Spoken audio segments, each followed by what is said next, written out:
Bonjour à tous. Dans cette vidéo, je vais vous présenter un projet qui me tient à cœur. Il s'agit d'un kit DIY que j'ai entièrement conçu pour initier les débutants à la programmation avec Arduino.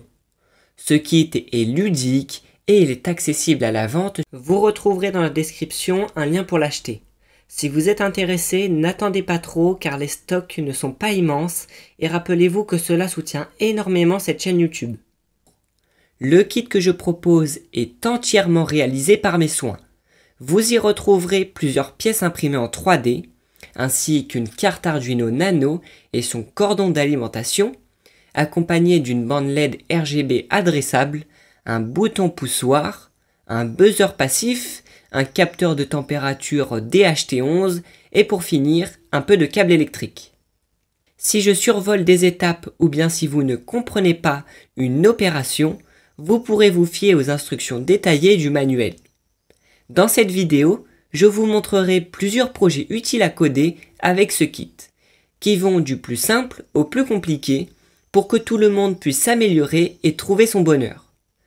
Avant toute chose, je soude tous les composants à la carte Arduino.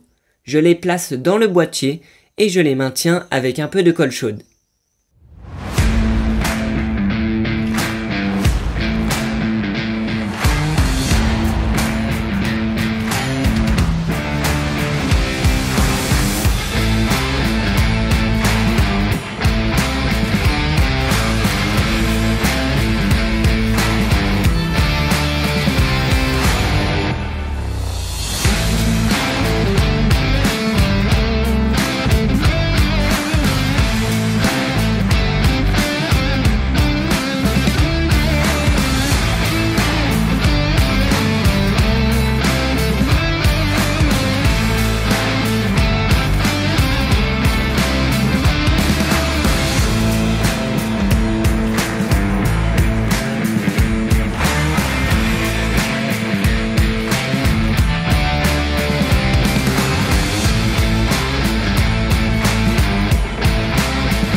Commençons sans plus tarder avec le premier projet.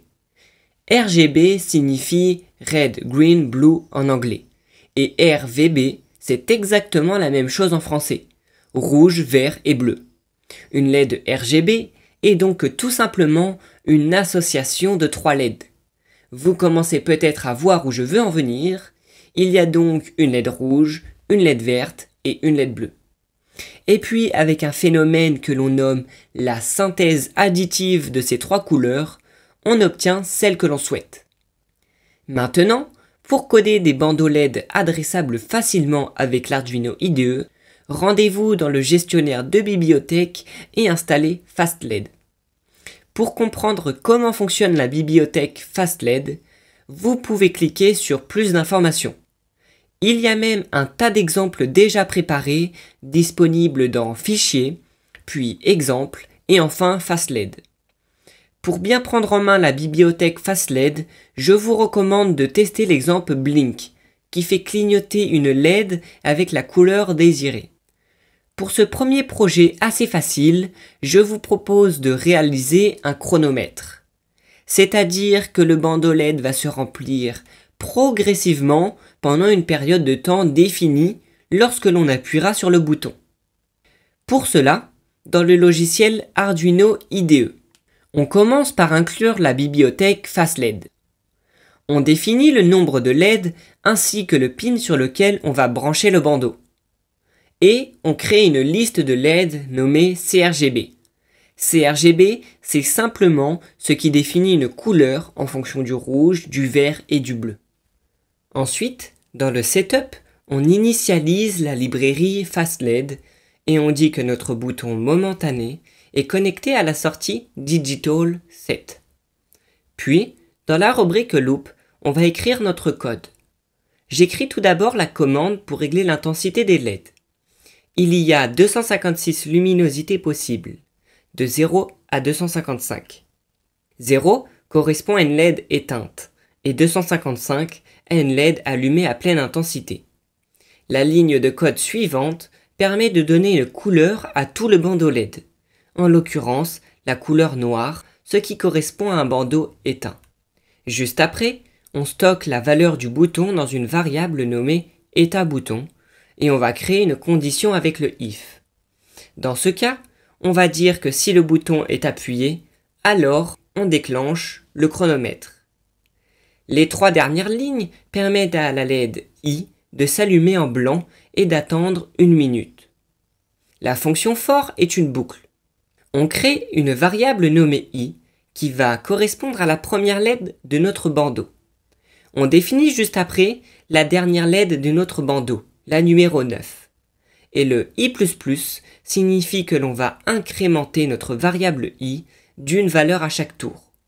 C'est-à-dire que lors du premier tour, c'est la première LED qui s'allume, puis la seconde, et ainsi de suite.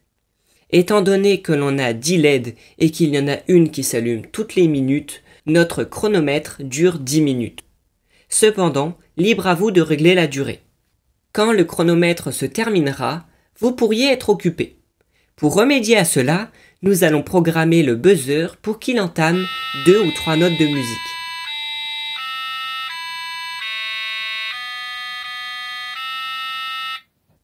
Il faut bien évidemment indiquer à l'Arduino dans la rubrique Setup le pin de branchement du buzzer.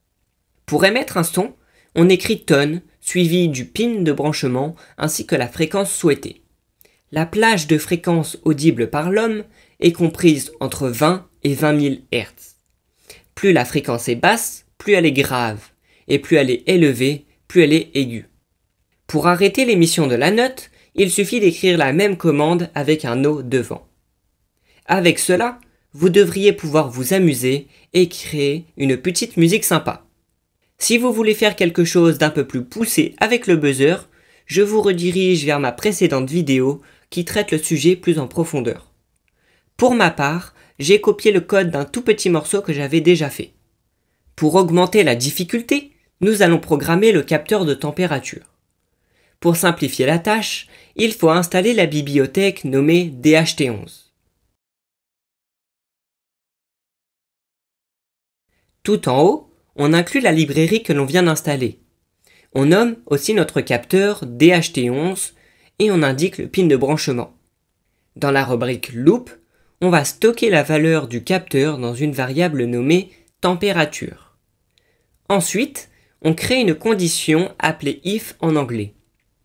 On dit que si la température est inférieure ou égale à 0 degré, alors on allume tout le bandeau LED en bleu.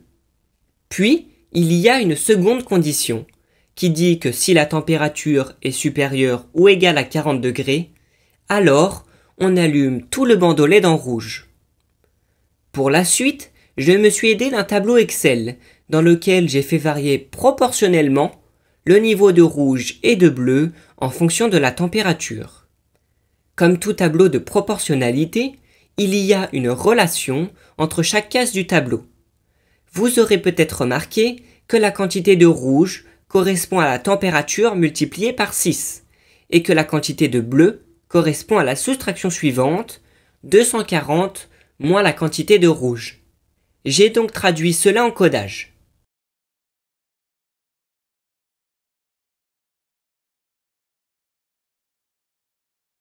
Enfin, il suffit d'afficher la couleur du bandeau LED et de mettre une pause de 1 seconde.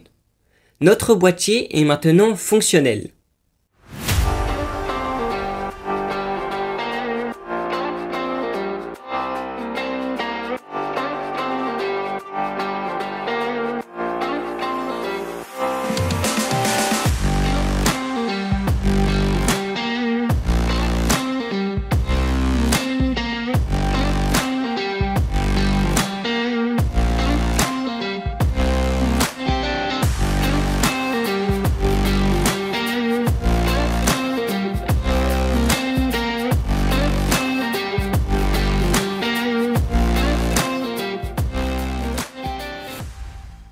Si vous êtes un peu débrouillard, vous pourrez toujours améliorer ce boîtier et créer par exemple des animations arc-en-ciel. Pour celle-ci, je me suis aidé de ChatGPT.